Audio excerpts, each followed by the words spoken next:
Hi everyone, good morning. कशा आहात सर्वजण? आय होप सर्व मजेत असाल. आज मी तुम्हाला माझं सकाळचं रुटीन दाखवणार आहे. 9 वाजेपर्यंत मी सगळं आवरून घेते, कारण 9 वाजेपर्यंत स्त्रियांशी झोपलेली असते. तोपर्यंतच मला सर्व काम करून घ्यावं लागतं, नाहीतर ती खूप त्रास देते मग.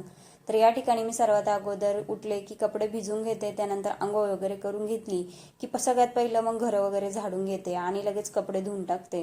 कारण पाऊस चालू आहे, मग नंतर कपडे वगैरे एवढे वाळत नाही, मग दिवसभरामध्ये कपडे वाळून जातात.